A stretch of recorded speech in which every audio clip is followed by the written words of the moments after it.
اجتماعی قربانی کے ضروری مسائل۔ موجودہ دور میں اجتماعی قربانی کا رواج عام ہو رہا ہے اور بہت سارے ادارے یہ خدمت انجام دے رہے ہیں۔ یہ جائز ہے، شرعاً اس میں کوئی قباحت نہیں ہے، بلکہ اگر کھال کی وجہ سے جان کا خطرہ ہو تو ایسی صورت میں اجتماعی قربانی میں حصہ لینے کو ترجیح دینا بہتر ہے، تاکہ قربانی بھی ہو جائے اور پریشانی بھی نہ ہو اور کھال بھی مستحق لوگوں کو مل جائے۔ اجتماعی قربانی میں ایک بات کا خاص طور پر خیال رکھنا ضروری ہے، اور وہ یہ ہے کہ جان بوجھ کر حرام آمدنی والے افراد کے ساتھ شرکت نہ ہو، ورنہ قربانی صحیح نہیں ہوگی۔ اس لیے اجتماعی قربانی کا انتظام کرنے والے اداروں پر ضروری ہے کہ اس بات کا خیال رکھے، اور اس کی آسان صورت یہ ہے کہ جہاں حصوں کی بکنگ ہوتی ہے وہاں بڑے حروف میں یہ اعلان لکھ کر آویزاں کریں کہ حرام آمدنی والے، مثلاً سود، جوا، بینک انشورنس، ڈاکہ اور چوری کی رقم والے اجتماعی قربانی میں شرکت نہ کریں،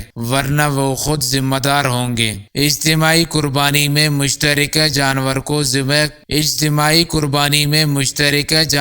ذبح کرنے سے پہلے جن 7 شریکوں کی طرف سے یہ قربانی ہے اس کا تعین اور ذبح کرتے وقت ان کی طرف سے قربانی کی نیت کرنا ضروری ہے، ورنہ یقین نہ ہونے کی وجہ سے قربانی صحیح نہیں ہوگی۔ اگر اجتماعی قربانی میں قربانی کرنے کے بعد رقم بچ جائے تو بقیہ رقم واپس کرنا لازم ہوگا۔